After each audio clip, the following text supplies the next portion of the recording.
Hello, my name is Ros and I run a Let's Talk account about Jane Foster and have been a huge Jane Foster stan for about 6 years, since just before Thor: The Dark World came out.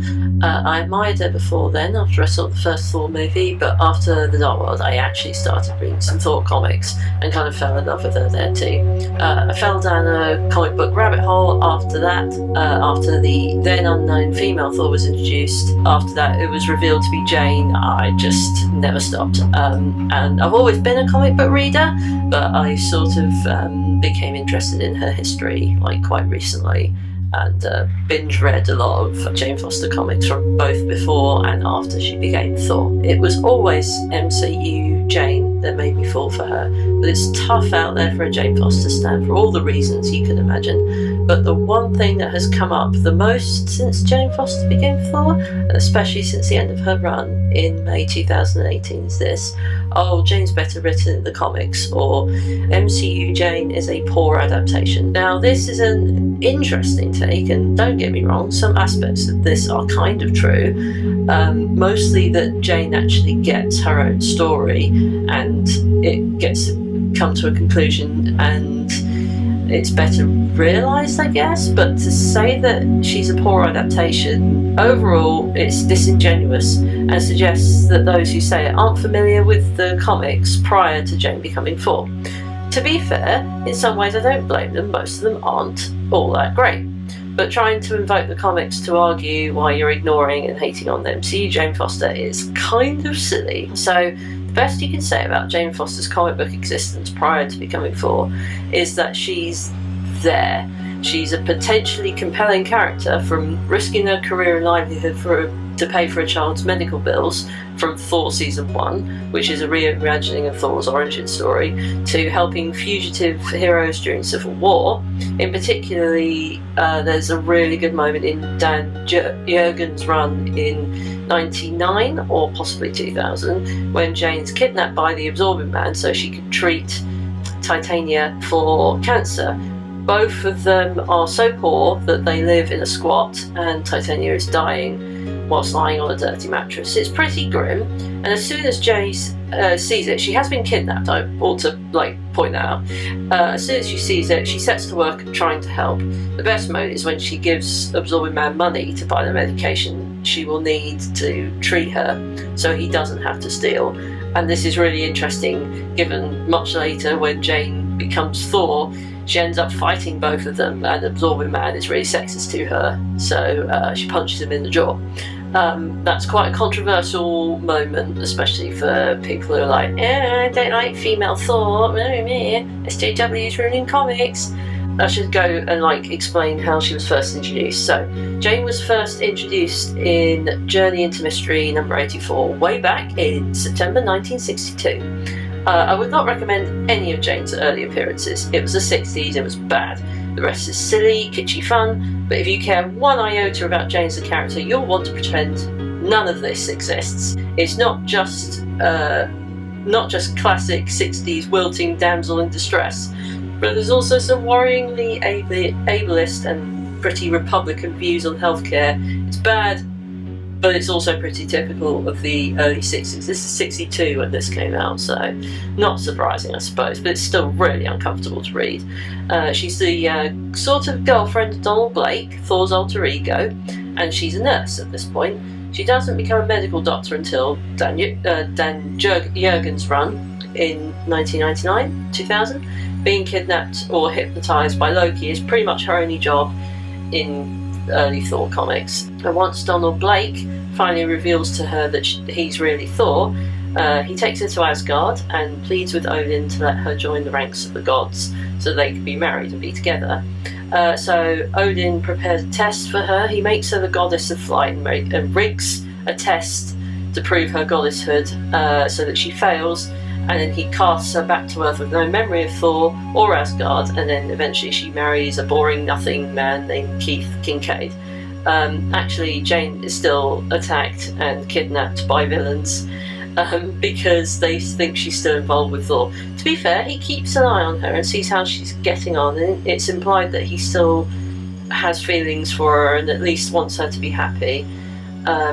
she even has a son with Keith at one point called Jimmy, and even when Thor eventually ends up with Sif, he kind of, at least it's implied that he still cares for her well-being. And at one point when Jane is stricken with an illness that means that she's basically in a coma, Sif offers to share her body with Jane, and it's all complicated. For a while they share a body. It's gross. Well, maybe not gross, but it's just uncomfortable for the implications. But you know, #comics.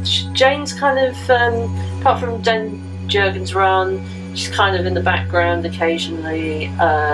She's not really. She's sort of seen bits and places everywhere.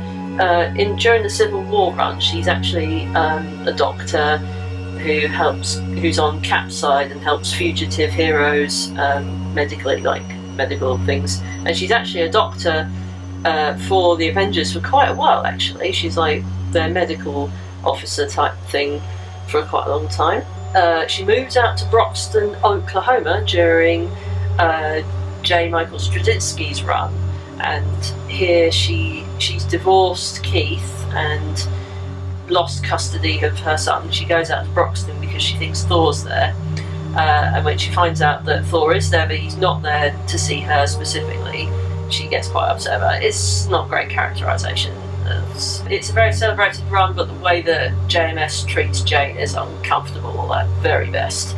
And after that, she stays there with Donald Blake and runs a clinic for gods and mortals alike out in Broxton, Oklahoma. So she isn't seen again until Jason Aaron reintroduces her. He finally goes to see Jane Foster again, and it's at this point Aaron reveals that she has cancer. So yeah, that's tough.